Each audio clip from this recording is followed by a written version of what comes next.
Hi guys, good morning. Wala po kami ngayong pasok dahil po sa bagyong Verbena. So hindi naman po siya masyadong malakas yung bagyo na Verbena daw. So malakas lang daw talaga yung ulan kaya sinuspend po yung klase ng dito sa Ubay at saka sa Trinidad. So wala po kaming pasok ngayon. At ngayong umaga pupunta po muna kami sa Ubay sa palengke dahil bibili po kami ni Moises ng pagkain ng baboy. Naubusan na kasi kami ng pagkain ng baboy. So maghati kami nila ni Ate Cecil sa pagkain sa baboy kasi may counterpart din po kami doon sa baboy kasi dalawa yun. So pagkatapos namin doon maggawa-gawa kami dito sa bahay kung ano yung pwede maghanda din kung anong posible na ayusin namin dito. Hello mga piggy, ito na po yung aming mga piggy, oh. Diba? Malalaki na sila. Ay, magbili kami ng pagkain yung dalawa. Bye!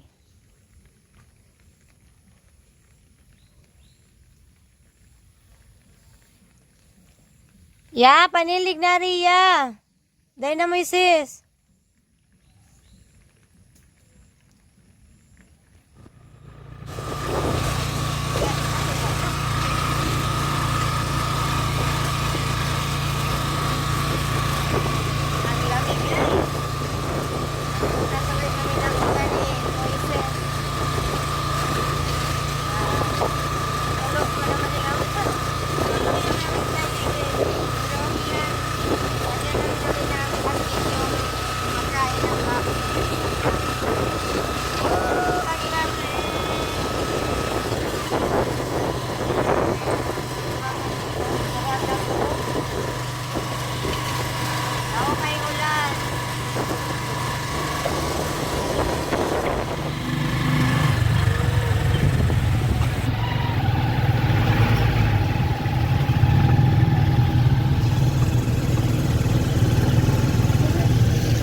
Ulan guys, grabing tugnawa. So nagpa-reserve na ako ng pagkain ng baboy.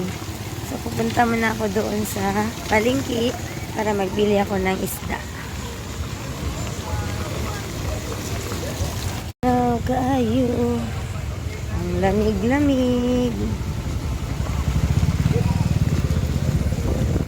Hindi naman daw malakas yung ulan. Hindi daw malakas yung bagyo na Verbena. Kaso lang malakas daw yung ulan. Hi! Oy, nakiupos lagi mo.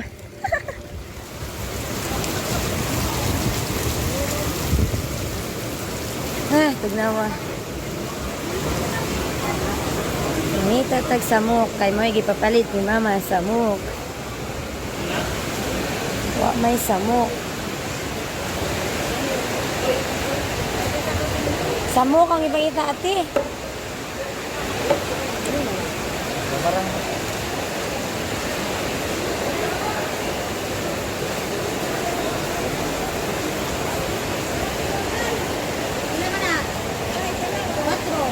Pila kilo te? Korintiano mo daw eh? Dili, 250. Yeah, ang 250. Ha? Kanilang dili kayo kwante. Dagko. Ay lang ang dagko kayo.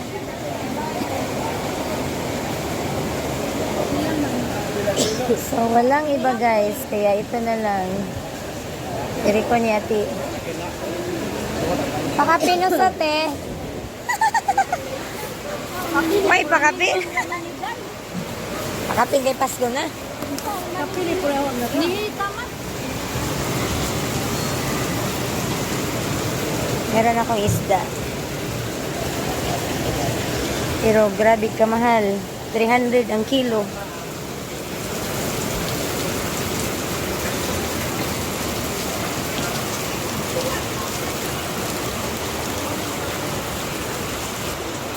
Ay, atilay. Palit ako na be. Ila. Kay magulay sa kuron. Nagkuhan mo rin lang. Hindi pa ka? Goy, wag klase, uy. Hindi marami. Okay po na okra ti. Ang gulay ta guys kay mas mayining gulay. Oh, dahon. Ay, atras na to guys. Kaya ron nga, di layo ang maghatod. Para hindi malayo yung mag-alsa na, magbuhat ng pagkain ng baboy. Oh! Basang-basa na kami sa ulan. Ganyan talaga ang buhay. Parang widow-widow lang. Buhay ng Pilipino. Ari lang yan. Dira na siya mabasa, Jod? Ay. Hala, ang isda na lata. Ito kuya, nalata ang isda. Ana lang, Doro. Salamat ya. Isaac! Dali na. Be!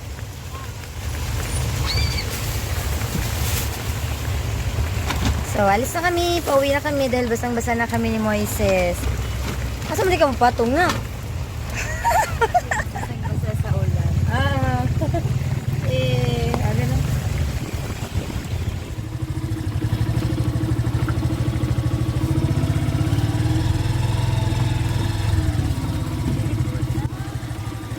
Ay, grabe ang dalan. Hindi madaanan. Magkano?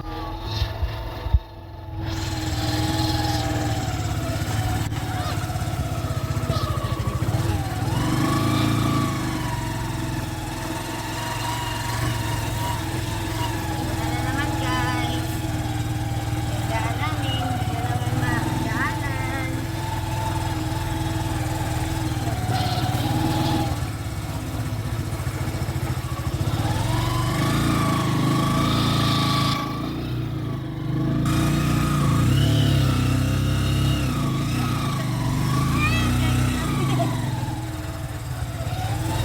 Nawawa yung aming mga puso dito pa.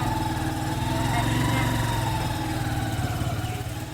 Kapag sinabi mo yung tungkol sa ama, sigurado hindi tayo bibigyan ng yun.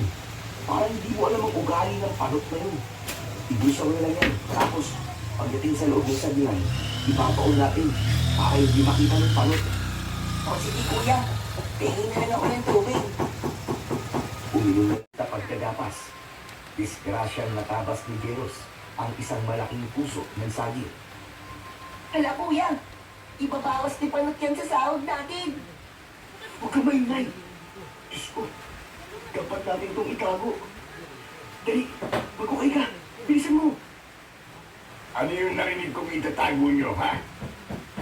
Napasalampak na lamang sa upo ang kapatid ng si Jeff upang matakpan ang puso ng saging na disgrasyang natabas ni Jeros. Kinabahan naman ang magkapatid dahil unti-unting lumalapit ang kanilang amo. Ang unang niyong malaman ay dati nilang nakakasalamuhan. Kilala mo, hindi mo natapos. Tama si Wilbur, mga bata. Yung laruan mo yun. Sana ay mapagtagumpay mo ang inyong pagsunod. Sana. Minsan ba ay umiikot ang paningin ng magkapatid. Napapikit silang muli at sa muli nilang pagbilang ay nagbalik na sila sa lugar kung saan sila nagmula. Anak yan, paano yung susundan yung mga aswang? Ay, ano ba yan? Anong gagawin natin ito? Saan natin nahanapin si Lola Aida? Ano sa tingin mo, Jeff? Maglakad-lakad kaya muna tayo. Ginawa kay Jeff ang kamay ng kanyang kapatid at naglakad sila ng sabay. Ito ang aming ulam ngayong tanghali. Ayan, bisayang utan kasi maulan. So, kakain na kami guys. Saka may isda din kaming konti. Then Isaac!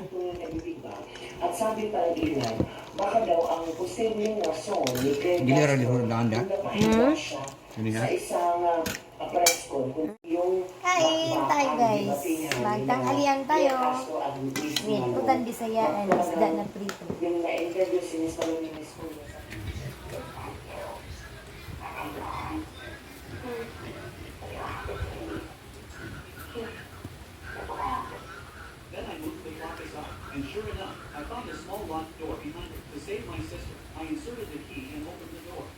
laughter came from inside. I was terrified and ran back to my own room, but sister chased after me.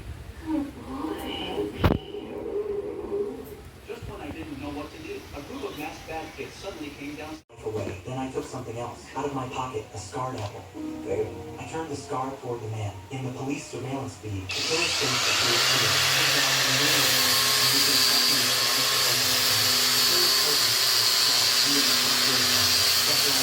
Yan, nilagyan pa niya naman para hindi mahirap isarado daw.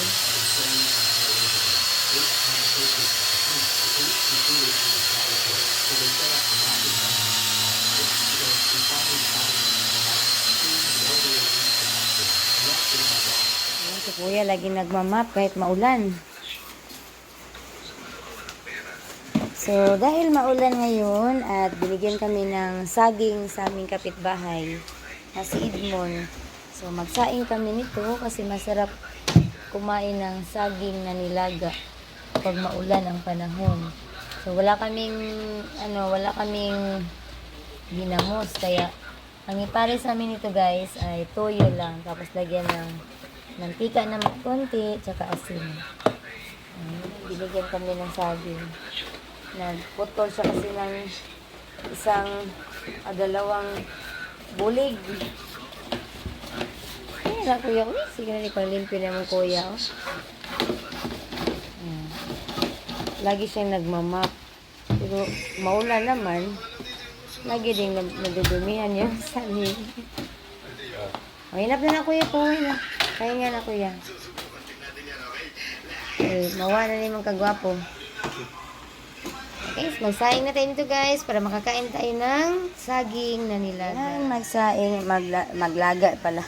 Maglaga tayo ng saging. Para magiging masarap yan sa tuyo at mantika.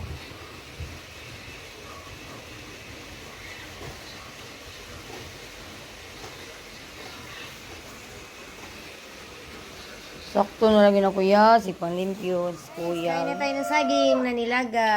Ayan, lagyan namin ng tuyo, saka konting mantika.